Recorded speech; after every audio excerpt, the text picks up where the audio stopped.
मनुष्य के बर्बादी के 7 कारण जान लिया तो जिंदगी में कभी भी दुखी नहीं रहोगी। तो आइए दोस्तों, श्री कृष्ण भगवान ने स्वयं गीता में क्या कहा मनुष्य के बर्बादी के 7 कारण के बारे में। दोस्तों, कहा जाता है कि अधूरा ज्ञान 20 के समान माना जाता है। जानने के लिए वीडियो को पूरा अवश्य देखें। तो दोस्तों आइए जानते हैं। भगवान श्री कृष्ण कहते हैं, कर्मों से लगाव और फल की इच्छा ही संसार में बंधन का कारण होता है।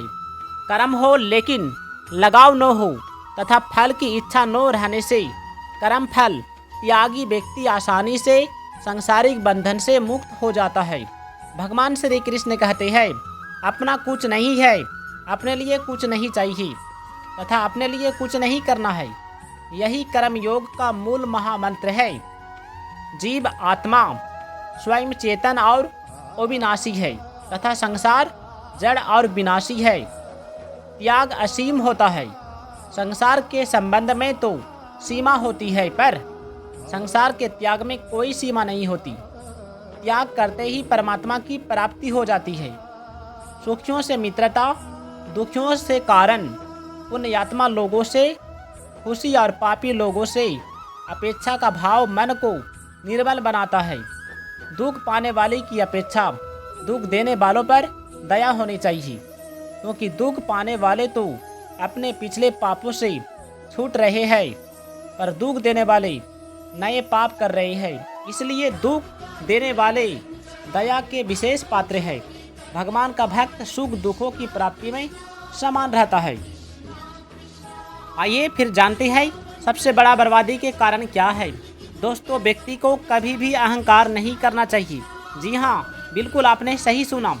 जो भी व्यक्ति अहंकार करेगा, चाहे कितना भी बड़ा अमीर क्यों ना हो, उसका सर्वनाश होना तय है। दोस्तों, इससे हमें बच के रहना चाहिए। कभी भी हमें क्रोध नहीं करना चाहिए, क्योंकि कहा जाता है क्रोध ही पाप का जड़ है जो आपको सर्वनाश कर देगा। क्योंकि क्रोध के आवेश में आकर व्यक्ति अच्छा है या बुरा है उसको नहीं पहचानता है। यहाँ तक कि अपने गुरु को भी अपशब्द कह देते हैं जब वह क्रोध में रहता है, गुस्सा में रहता है। यहाँ तक कि कभी कभी ऐसा होता है कि अपने माता पिता को भी अपशब्द कह देते हैं, हत्या कर देते हैं। अतः दोस्तों, क्रोध से हमें बचना चाहिए। आइए जानते हैं और फिर अगला कारण क्या है जो सबसे बड़ा विनाश का कारण है। अगला कारण है आलस्य। व्यक्ति को कभी भी आलस्य नहीं करना चाहिए यदि उसे सफल होना है तो। और अगला कारण है दोस्तों, कभी भी हमें पराय स्त्री पर हाथ नहीं लगाना चाहिए। कोई भी स्त्री को गलत नज़र से नहीं देखना चाहिए। तभी हम अपना ज़िंदगी में शांति पा सकते हैं, स्वर्ग में जा सकते हैं। जो लोग भगवान को भूलकर केवल भोग और आनंद में फंसे रहते हैं, वे मूर्ख होते हैं। उनका जीवन व्यर्थ है, उनका बुरा अंत निश्चित है। सांसारिक क्रियाओं में फंसे लोगों को कभी तृप्ति नहीं मिलती। तृप्ति केवल परमात्मा के अर्पण से ही प्राप्त हो सकती है। मनुष्य के पास जो सुख, सुविधाएं, भोग, आनंद की सामग्री है, वह परमात्मा के रूप में मौजूद है।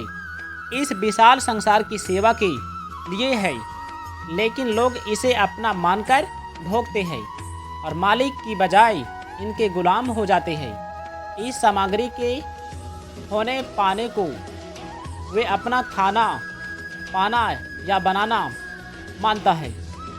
जब मनुष्य स्वयं को भगवान के प्रति समर्पित कर देता है तो वह चाहे कैसी भी प्रतिकूल या अनुकूल परिस्थिति आए, तो वह सब भगवान की दया और कृपा में बदल जाती है।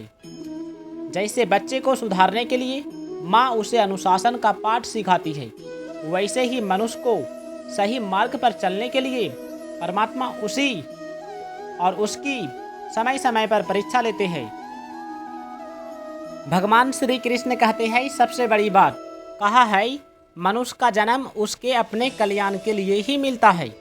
इसलिए जो मनुष्य बिना किसी इच्छा के कर्तव्य कर्म करता है तो उसका कल्याण अवश्यम भावी है। व्यक्ति के लिए सृष्टि द्वारा जो भी कर्तव्य नियत किया गया है, उसका उद्देश्य ईश्वर की प्राप्ति करना है, तो सभी का कल्याण करते हैं। जब व्यक्ति किसी भी साधन, कर्म योग, ज्ञान योग, भक्ति योग द्वारा अपने उद्देश्य को पूर्ण कर लेता है, तो उसके लिए कुछ भी करना, जानना अथवा पाना शेष नहीं रहता। यह मनुष्य जीवन की परम सफलता है। साधारण व्यक्ति इच्छा पूर्ति के लिए कर्म करते हैं और कर्मयोगी इच्छा मुक्ति के लिए करता है।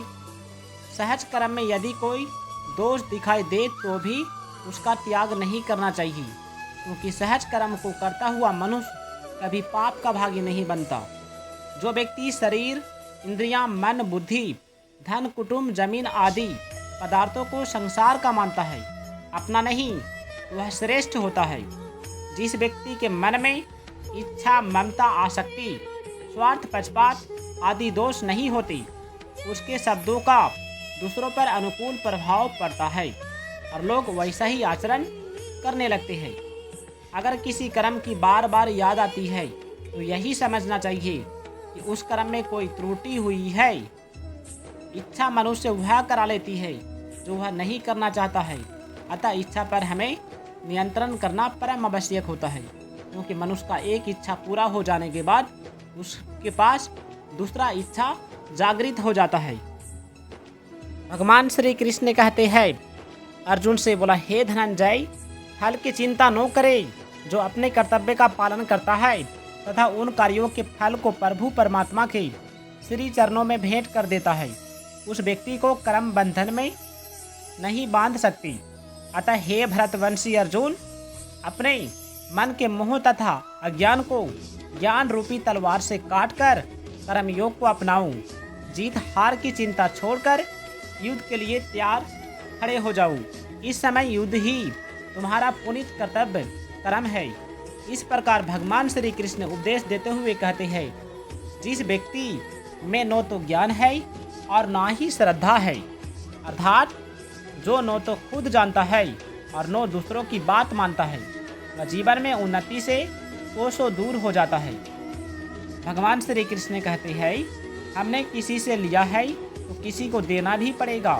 किसी की सहायता करना, सेवा करना हमारा भी धर्म है। भगवान श्री कृष्ण कहते हैं कि सेवा ऐसा कर्म है जिसके द्वारा मनुष्य, पशु, पक्षी अपने आप को सुधार सकता है। आइए फिर जानते हैं भगवान श्री कृष्ण ने सबसे बड़ी बात क्या कहा। शरीर, इंद्रियां और मन उत्पन्न और नष्ट होने वाला होता है, अतः इनसे हमें जो फल प्राप्त होता है वह भी नाशवान और क्षणिक होता है। एक दूसरों की सहायता से ही सबका जीवन चलता है, चाहे कितना भी अमीर व्यक्ति क्यों ना हो। दोस्तों, यदि वीडियो अच्छा लगा है तो इस वीडियो को लाइक करके चैनल को सब्सक्राइब कर दीजिएगा और कमेंट में जय श्री कृष्ण, राधे राधे ज़रूर लिखिएगा। धन्यवाद। जय श्री कृष्ण।